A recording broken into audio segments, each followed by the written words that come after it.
खुलुमबाय जों university students दा जेबायदि सिचुएशन बिनि बारै जोङो सावरायनो फैदों जोंहा आसाम गभर्नमेन्टआहाय 6 जनगोष्ठीनो एसटी होगोन होननानै रुल पास खालामनाय जादों बिनि एगेन्स्टआव जों बर' स्टुडेन्टसफ्रा जोङो गसंथानो नाजादों मानो होनब्ला जोंहा मिथिखागौ जुदि 6 जनगोष्ठीफोरनोहाय जुदि जों एसटीखौ होयोब्ला जोंहा मा गोहोम गोलैगोन होननानै बिनि थाखायनो जों हारि आरो इयुन रैखाथि होनो थाखाय जों गासैबो बर' लाइमोनफोरा जयै सोमावसारनो ओंखारदों मानो होनबा जों रावनिबो बुंनायाव ओंखाराखै मानो होनबा जों जोंनि फिउचारखौ जों साननानैसो ओंखारदों गोबां मानसिफोरखौ बुंनाय नुगासिनो मोखां बिलाइयावहाय सोरबा UPPL सोरबा BPF सोरबा आबसुनि खोथा लानानै बिराद कन्ट्रोभार्सि जानायखौ जों नुनो मोनदों नाथाय जोङो बे खेत्रआवहाय जोङो रावबो UPPL नङा आरो रावबो आबसु नङा रावबो BPF नङा मानो होनोब्ला जों बर' ट्राइबेल इउनिटिखौ लाबोनांगोन जोङो बर' ट्राइबेल स्टुडेन्ट्स इउनिटिखौ जों लाबोनांगोन रावबो गावखौ पार्टिनि लोब्बा लाखिनानै रावबो गावखौहाय ओंखारालासिनो थानो नाङा मानो होनबा नोंसोर गासिबो बुजिनो गोरों जाजोबखाबाय मानो होनबा बुजिखायोखा कि जोंनि फिउचारा जुदि एसटी होयोब्ला बिसोरनो जों माबे जायगायाव थाहैगोन होननानै बेजों लोगोसे आं सानो जे गासिबो दुलाराय बुहुमनि बर'फ्रानो गावखौनो रावबो पार्टिजों इनभल्भ होआजासे गासैबो जयै ओंखारगोन होननानै रावखौबो गावखौनो सोरबा UPPL सानालासे सोरबा BPF सानालासे जों ज' जानानैसो ओंखारनांगोन मानो होनबा सम आरो बोथोरा जोंखौ ज' जानो खावलायदों बिनि थाखायनो आं गासैबो गामिनि बा सोहोरनि फंबाय बिदा बिनानाव गासैखौबो आङो आंनि गोसो गोरबोजों रिक्वेस्ट खालामो जे जों नोंसोरनो नुखाबाय जानांगौ जों नुखादों आरो फैबाय थानाय समाव मा जागोन बेखौबो नोंसोरो मिथिखागौ ओंखायनो बिनि थाखायनो नोंसोरो ज' जानानै गासिबो इउनिभार्सिटी कलेज गासिबो नोंसोर सोमावसारनांगोन गसंथानांगोन आसाम गभर्नमेन्टनि एगेन्स्टआवहाय दिनैहाय मैयानि बेलायावनो नाय जोङो नन भायलेन्सखौ फल' खालामनानै जोङो बड'लेण्ड इउनिभार्सिटीनिफ्राय जोङो सेक्रेटारियेटसिम दावगायबोदोंमोन बे समावहाय माखासे पुलिसफोरा मेन एन्ट्रेन्स गेटआवहाय होथेनायनि जाहोनावहाय माखासे लाइमोनफोरा दुखु मोननानै माने जोंनि जायगानि BTC सेक्रेटारियेट बायदियावहाय जोंखौ मानो हाबनो होआखै होननानै माखासे लाइमोनफोरा गेटखौहाय एसे नारा नाथा जानानै हाबनाय जादों बिनि थाखायनो गोबां खोथा लाबोगासिनो आरो बेवहाय नाथाय बिदि नङामोन जोंना नन भायलेन्सखौ फल' खालामदोंमोन जोङो नाथाय माखासे लाइमोनफोरनि गोदौखांनायावहाय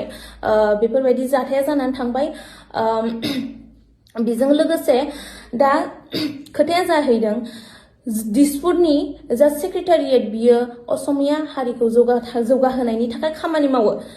दा जोंनि बड'लेण्डनि सेक्रेटारियेटआ जोंनि बर' हारिखौ जौगाहोनायनि थाखाय खामानि मावो दा जुदि जोंनि बर' हारिखौ जौगाहोनायनि थाखाय खामानि मावग्रा BTC सेक्रेटारियेटनि माखासे जोंना एग्जिकिउटिभ मेम्बार्सफोर दङ बिसोरो एसटी होनायनि बारै स्टुडेन्टसफ्रा खुद्रिसारदोंबाबो नाथाय बिसोरो एसटी होनायनि बारै फंसेबो राव बिसोरनिफ्राय ओंखारनाय जायाखैमोन स्टुडेन्टसफ्रा होख्रावदों मोनफ्रोमबो कलेजावहाय धरना होदों मानो जेबो होनाखै लिडार्सफ्रा नाथाय मोननैबो पार्टिनि जोंनि लिडार्सफ्रा मानि थाखाय सिरिमोन मानि थाखाय जेबो फंसेबो राव ओंखाराखै बिसोरनियावहाय ना इलेक्शनाव भट मोना जाजानो गिदों गुबुन हारिनिफ्राय बेफोरनि थाखायनो मा नोंसोरो जोंनि बर'फोरनि स्टुडेन्टसफोरनि गाबख्रावनाय होख्रावनायखौ खोनासङाखैमोन नामा नाथाय मैया जे जानानै थांबाय BTC सेक्रेटारियाव बिनि उनावसो गोबां लिडार्सफ्रा गोबां खोथा बुंनो फैबाय कि बिदि खालामनाङा माना बिदि खालामनाङा बे जोंनि मन्दिर मोनसे BTC सेक्रेटारियेटखौ जोङो गोबां बर' मुंख्लं जानानैसो जों मोनदों दिनै गुबुन हारि राभाफोरनि दैदेनगिरिफोरखौ जों गिदिर मानसिफोरखौ दैदेननाय नुदों नाथाय जोंनि दा बर' समाजावहाय बर' हारिफोरनि दैदेनगिरिफोर स्टुडेन्टसफ्रासो जागासिनो दा बेखौ जों दैदेनसेयावबो ओंखारसेयावबो माखासे राजनितिनि खोथा लानानै जोंखौ बायदिसिना सोदोब बाहायगासिनो बायदिसिना बुंगासिनो बिनि थाखायनो आं नोंसोरनि गुरै खावलायहरदों जे जेबो बेवहाय राजनितिनि खोथा दालाबो अननानै मानो होनबा जों मिथिगौ जोंनि इयुना मा जागोन आरो बिनि थाखायनो जों स्टुडेन्टसफ्रा साननो हानो गोहो जोंनावबो दंसै ओंखायनोसो जोङो बेवहाय बाहागो लादों जे जोंनि एसटी होनायनिखौहाय जों प्रटेक्शन होनो ओंखारबोदों बिनि थाखायनो अननानै बयनिसिमबो आङो गुरैयै खावलायो बे जोंनि जाथाय बा जोंनि दा प्रटेस्ट खालामनाय बेफोरखौ जेबो राजखान्थिनि गाब होआ